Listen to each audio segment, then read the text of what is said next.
dia a dia do rugby no Oeste Paulista. Você conversou com o Manão essa semana, né?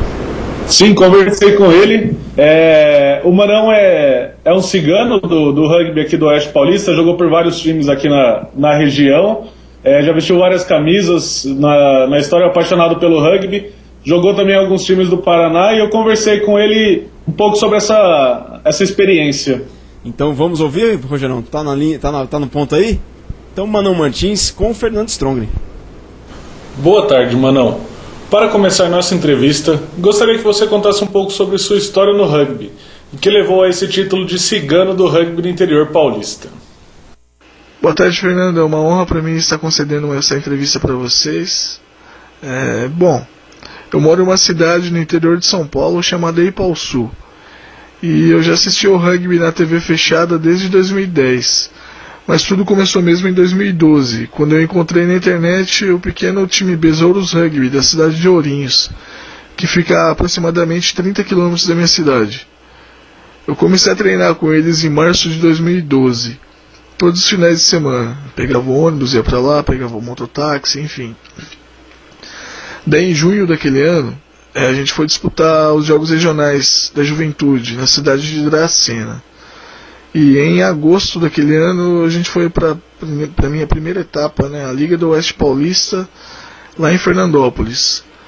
Naquela etapa o nosso time já estava começando a sair alguns jogadores, por vários motivos, tipo profissionais, da faculdade também, enfim.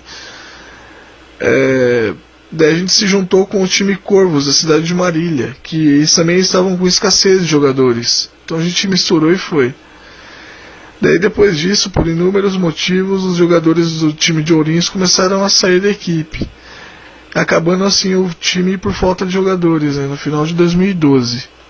Em 2013 eu estava em um emprego que eu trabalhava nos finais de semana, então eu quase não pude jogar, mas eu mantive o contato com vários amigos do rugby, e naquele ano eu joguei um torneio em Bauru e na cidade de Marília pelo time Corvos de Marília. E em novembro de 2013 eu joguei a etapa de Presidente Prudente pelo time Javalis de Bauru. Participei de torneios com eles e até a etapa de Garça em maio de 2014, quando eu me machuquei. Daí já melhor da lesão no tornozelo, no final de julho, eu fui para o Mato Grosso do Sul com o time do Nativos de Cafelândia disputar a Taça Três Lagoas de rugby. E de lá para cá eu continuo no time. Hoje, você mora a quase 200 km de Cafelândia, terra do Nativos, clube que você veste a camisa atualmente. Como é sua rotina para conseguir conciliar os treinos, viagem e vida profissional? Cara, é sacrifício. Quando tem jogo eu pego 3 ônibus e demoro aproximadamente 4 ou 5 horas até chegar em Cafelândia, para me juntar com o restante do time. Às vezes eu saio um dia antes da minha cidade, tipo na sexta-feira, e durmo na casa de alguém do time lá. Eu sou funcionário público e eu faço faculdade, então meu dia a dia é bem corrido, quase não tenho tempo. Eu tenho que deixar uma parte do meu pagamento para as viagens, que não saem baratas, né? Sempre no sacrifício. Para treinar eu vou na academia aqui, ou na hora do almoço ou às 6 da manhã, horários que eu tenho vagos, né, quando estou tendo aula na faculdade, enfim. Você também já treinou com o pessoal do Pé Vermelho de Londrina e o Gorilas de Santo Antônio da Platina, no Paraná. Você vê diferenças e semelhanças entre o cenário do rugby no norte do Paraná e no centro-oeste paulista? Eu vejo diferença sim, porém somente no caso do Pé Vermelho, né, de Londrina, que é um time de maior porte e além de disputar o Campeonato Paranaense, disputa também a Taça Tupi, que é a segunda divisão do Campeonato Brasileiro, né.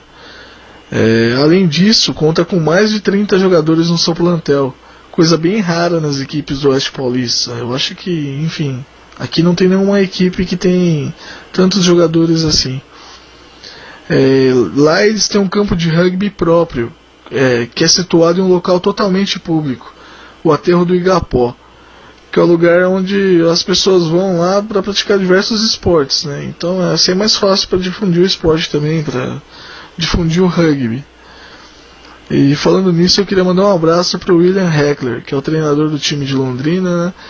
E agradecer por deixar sempre as portas abertas do time pra gente. Nos últimos anos, tivemos uma explosão de novos times em diversas cidades pequenas do Oeste Paulista. Na sua opinião, o que levou a essa configuração diferente do resto do país? Eu acho que o surgimento desses novos times se dá devido à divulgação, seja pela transmissão de jogos na TV ou por meio das redes sociais. É certo falar que geralmente esses times são formados por pessoas que tiveram contato com o rugby de alguma maneira, seja por essa divulgação ou por meio de algum amigo ou conhecido que pratica o esporte. O que falta para o rugby deslanchar no Oeste Paulista? O que falta para o rugby de fato deslanchar no Oeste Paulista é o conjunto de uma série de fatores, que vai desde a visibilidade do esporte no país até o apoio das prefeituras e algumas empresas. Eu não falo de bancarem todos os gastos do time, mas sim ajudar em coisas essenciais, como transporte, materiais de treino e uniformes. Com a falta de atletas para formar equipes de 15 entre os times do interior, algumas equipes têm combinado sobre um único nome.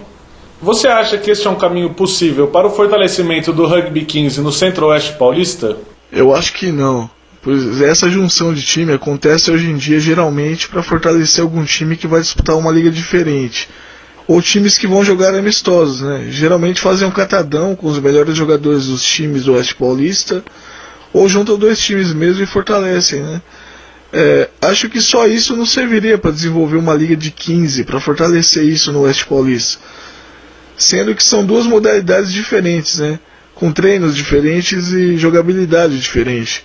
Na minha opinião, esse fortalecimento só aconteceria se um número considerável de times tivessem jogadores o suficiente e treinassem focado no 15, tivesse um treino só para 15, enfim. Quais clubes você enxerga com mais ambições e planos para alcançar a elite nacional, tanto no Sevens como no 15?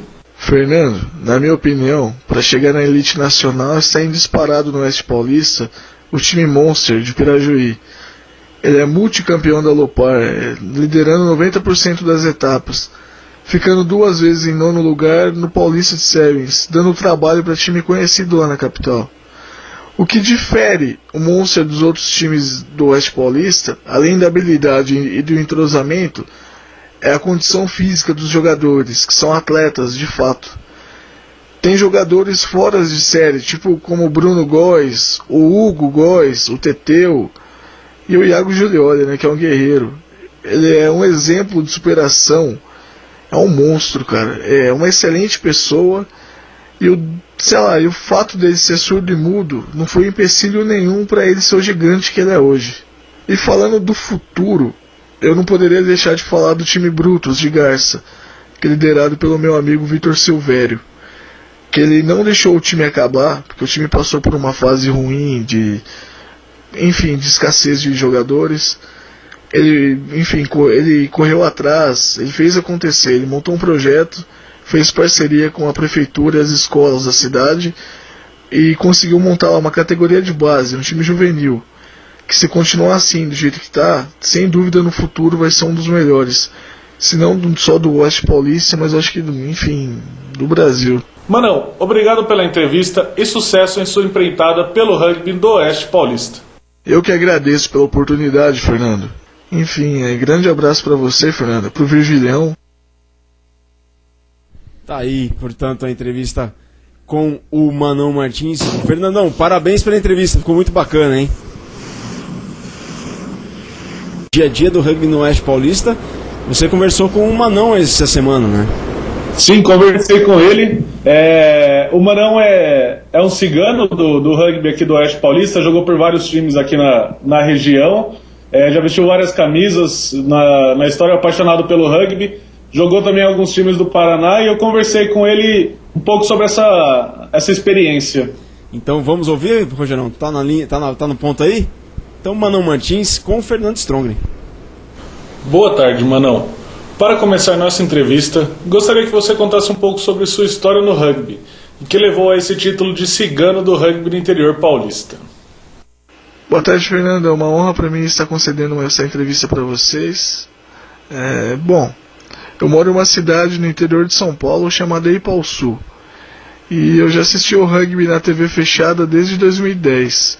Mas tudo começou mesmo em 2012, quando eu encontrei na internet o pequeno time Besouros Rugby da cidade de Ourinhos, que fica a aproximadamente 30 km da minha cidade. Eu comecei a treinar com eles em março de 2012, todos os finais de semana. Pegava o ônibus, ia pra lá, pegava o mototáxi, enfim. Daí em junho daquele ano, a gente foi disputar os Jogos Regionais da Juventude, na cidade de Dracena. E em agosto daquele ano, a gente foi para a minha primeira etapa, né, a Liga do Oeste Paulista, lá em Fernandópolis. Naquela etapa, o nosso time já estava começando a sair alguns jogadores, que por vários motivos, tipo profissionais, da faculdade também, enfim. Daí a gente se juntou com o time Corvos da cidade de Marília, que eles também estavam com escassez de jogadores. Então a gente misturou e foi. Daí depois disso, por inúmeros motivos, os jogadores do time de Ourinhos começaram a sair da equipe, acabando assim o time por falta de jogadores, né, no final de 2012. Em 2013, eu estava em um emprego que eu trabalhava nos finais de semana, então eu quase não pude jogar. Mas eu mantive o contato com vários amigos do rugby, e naquele ano eu joguei um torneio em Bauru e na cidade de Marília pelo time Corvos de Marília. E em novembro de 2013 eu joguei a etapa de Presidente Prudente pelo time Javalis de Bauru. Participei de torneios com eles e até a etapa de Garça em maio de 2014, quando eu me machuquei. Daí já melhor da lesão no tornozelo, no final de julho, eu fui para o Mato Grosso do Sul com o time do Nativos de Cafelândia disputar a Taça Três Lagoas de rugby. E de lá para cá eu continuo no time. Hoje, você mora a quase 200 km de Cafelândia, terra do Nativos, clube que você veste a camisa atualmente. Como é sua rotina para conseguir conciliar os treinos, viagem e vida profissional? Cara, é sacrifício. Quando tem jogo eu pego 3 ônibus e demoro aproximadamente 4 ou 5 horas até chegar em Cafelândia, para me juntar com o restante do time. Às vezes eu saio um dia antes da minha cidade, tipo na sexta-feira, e durmo na casa de alguém do time lá. Eu sou funcionário público e eu faço faculdade, então meu dia a dia é bem corrido, quase não tenho tempo. Eu tenho que deixar uma parte do meu pagamento para as viagens, que não saem baratas, né? Sempre no sacrifício. Para treinar eu vou na academia, que ou na hora do almoço ou às 6 da manhã, horários que eu tenho vagos, né, quando estou tendo aula na faculdade, enfim. Você também já treinou com o pessoal do Pé Vermelho de Londrina e o Gorilas de Santo Antônio da Platina, no Paraná. Você vê diferenças e semelhanças entre o cenário do rugby no norte do Paraná e no centro-oeste paulista? Eu vejo diferença sim, porém somente no caso do Pé Vermelho, né, de Londrina, que é um time de maior porte e além de disputar o Campeonato Paranaense, disputa também a Taça Tupi, que é a segunda divisão do Campeonato Brasileiro, né. Além disso, conta com mais de 30 jogadores no seu plantel, coisa bem rara nas equipes do Oeste Paulista. Eu acho que, enfim, aqui não tem nenhuma equipe que tem tantos jogadores assim. Lá eles têm um campo de rugby próprio, que é situado em um local totalmente público, o Aterro do Igapó, que é o lugar onde as pessoas vão lá para praticar diversos esportes, né? Então assim é mais fácil para difundir o esporte também, para difundir o rugby. E falando nisso, eu queria mandar um abraço para o William Heckler, que é o treinador do time de Londrina, né? E agradecer por deixar sempre as portas abertas do time pra gente. Nos últimos anos, tivemos uma explosão de novos times em diversas cidades pequenas do Oeste Paulista. Na sua opinião, o que levou a essa configuração diferente do resto do país? Eu acho que o surgimento desses novos times se dá devido à divulgação, seja pela transmissão de jogos na TV ou por meio das redes sociais.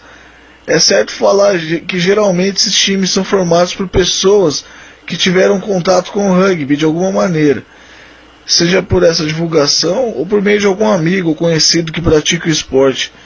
O que falta para o rugby deslanchar no Oeste Paulista? O que falta para o rugby de fato deslanchar no Oeste Paulista é o conjunto de uma série de fatores, que vai desde a visibilidade do esporte no país até o apoio das prefeituras e algumas empresas. Eu não falo de bancar em todos os gastos do time, mas sim ajudar em coisas essenciais, como transporte, materiais de treino e uniformes. Com a falta de atletas para formar equipes de 15 entre os times do interior, algumas equipes têm combinado sobre um único nome. Você acha que este é um caminho possível para o fortalecimento do rugby 15 no Centro-Oeste paulista? Eu acho que não, pois essa junção de time acontece hoje em dia geralmente para fortalecer algum time que vai disputar uma liga diferente, ou times que vão jogar amistosos, né? Geralmente fazem um catadão com os melhores jogadores dos times do Oeste Paulista, ou juntam dois times mesmo e fortalecem, né? Acho que só isso não serviria para desenvolver uma liga de 15, para fortalecer isso no Oeste Paulista. Sendo que são duas modalidades diferentes, né? Com treinos diferentes e jogabilidade diferente. Na minha opinião, esse fortalecimento só aconteceria se um número considerável de times tivessem jogadores o suficiente e treinassem focado no 15, tivesse um treino só para 15, enfim. Quais clubes você enxerga com mais ambições e planos para alcançar a elite nacional, tanto no Sevens como no 15? Fernando, na minha opinião, para chegar na elite nacional está em disparado no Oeste Paulista o time Monster de Pirajuí. Ele é multicampeão da Lopar, liderando 90% das etapas, ficando 2 vezes em 9º lugar no Paulista de Sevens, dando trabalho para time conhecido lá na capital. O que difere o Monster dos outros times do Oeste Paulista, além da habilidade e do entrosamento, é a condição física dos jogadores, que são atletas de fato. Tem jogadores fora de série, tipo como o Bruno Góes, o Hugo Góes, o Teteu e o Iago Giulioli, né, que é um guerreiro. Ele é um exemplo de superação, é um monstro, cara. É uma excelente pessoa e o fato dele ser surdo e mudo não foi empecilho nenhum para ele ser o gigante que ele é hoje. E falando do futuro, eu não poderia deixar de falar do time Brutus de Garça, que é liderado pelo meu amigo Vitor Silvério, que ele não deixou o time acabar, porque o time passou por uma fase ruim de escassez de jogadores. Ele correu atrás, ele fez acontecer, ele montou um projeto, fez parceria com a prefeitura e as escolas da cidade e conseguiu montar uma categoria de base, um time juvenil, que se continuar assim, do jeito que está, sem dúvida no futuro vai ser um dos melhores. Se não só do Oeste Paulista, mas acho que, do Brasil. Manão, obrigado pela entrevista e sucesso em sua empreitada pelo rugby do Oeste Paulista. Eu que agradeço pela oportunidade, Fernando. Enfim, grande abraço para você, Fernando, pro Virgilhão. Tá aí, portanto, a entrevista com o Manão Martins. Fernandão, parabéns pela entrevista, ficou muito bacana, hein?